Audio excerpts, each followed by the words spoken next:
आज मी बनवणार आहे घोसाळ्याची भजी। घोसाळ्याची भजी बनवण्यासाठी इथे मी पाव किलो घोसाळे घेतलेले आहेत। तर त्याचे छोटे छोटे आपण काप करून घ्यायचे आहेत।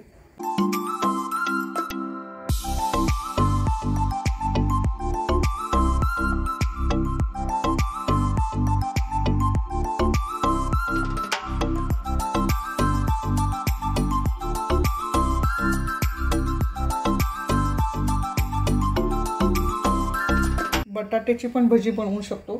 त्यासाठी इथे मी बटाट्याचे स्लाइस केलेले आहेत, तुम्ही बघू शकता एकदम पातळ करून घेतलेले आहेत आणि हे मिठाच्या पाण्यामध्ये बुडवून ठेवलेले आहेत। आता 15 मिनिटं झाली मी हे मिठाच्या पाण्यात बुडवून ठेवलेले होते आणि या चाळणीमध्ये आपल्याला हे बटाट्याचे काप असे काढून घ्यायचे आहे। यातलं पाणी पूर्ण चाळणीतून खाली गळून गेलं पाहिजे, पूर्ण निथळून घ्यायचं आहे पाणी। आता हे आपण साईडला ठेवूया पाणी निथळण्यासाठी। आता इथे 2 वाट्या बेसन घेतलेला आहे। यामध्ये आपल्याला घालायचं आहे 2 टेबलस्पून तांदूळाची पिठी किंवा तांदूळाचं पीठ। आता इथे घेतलेलं आहे 3 छोटे चमचे कडकडीत तेल घेतलेलं आहे आणि या कडकडीत तेलामध्ये चिमूटभर सोडा घालून घ्यायचा आहे।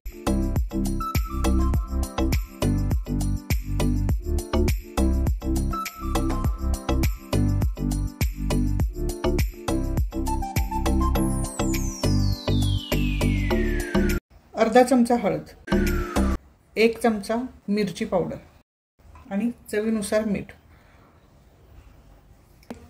सगळं छान मिक्स करून घ्यायचं आहे।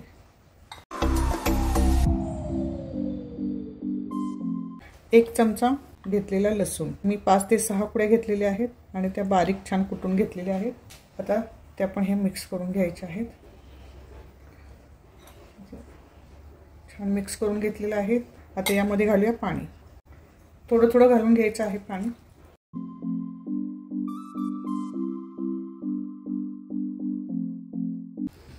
हे घट्ट आहे, अजून आपल्याला पाणी घालून घ्यायचं आहे।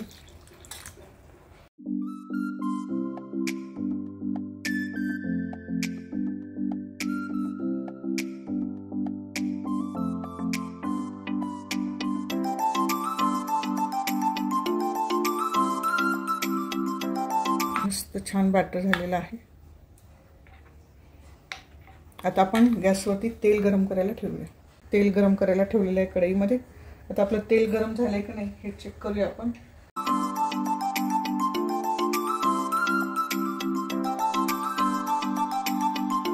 घोसाळ्याचे काप जे आहेत ते मी बुडवून घेते आणि एक एक एक एक तेलामध्ये सोडून द्यायचं आहे।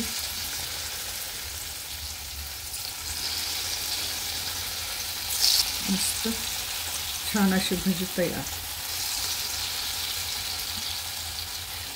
घोसाळ्याची भाजी जर कोणाला आवडत नसेल तर असा प्रकार जर करून तुम्ही मुलांना खायला घातलं तर आवडीने खातील मुलं।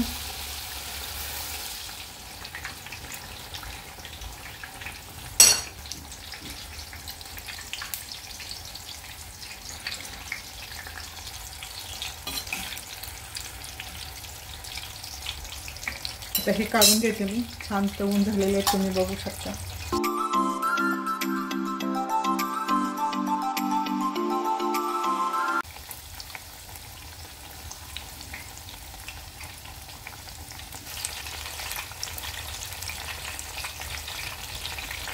हे पहा छान तळून झालेले आहेत।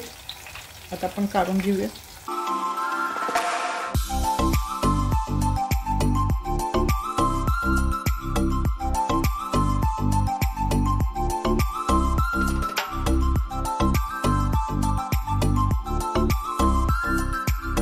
हे बटाट्याचे जे छोटे छोटे पातळ काप केलेत ना त्याची मी भजी करून दाखवते।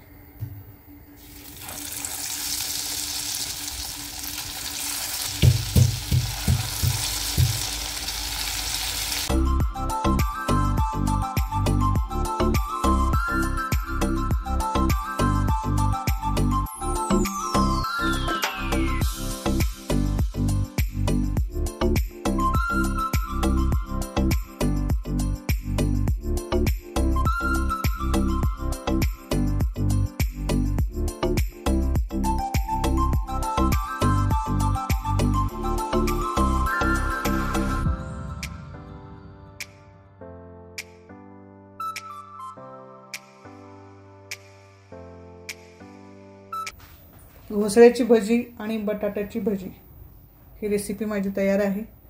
सध्या पावसाळा सुरू आहे, तर पावसाळ्यामध्ये तुम्ही अशा प्रकारची वेगवेगळ्या प्रकारची भजी करून खाऊ शकता।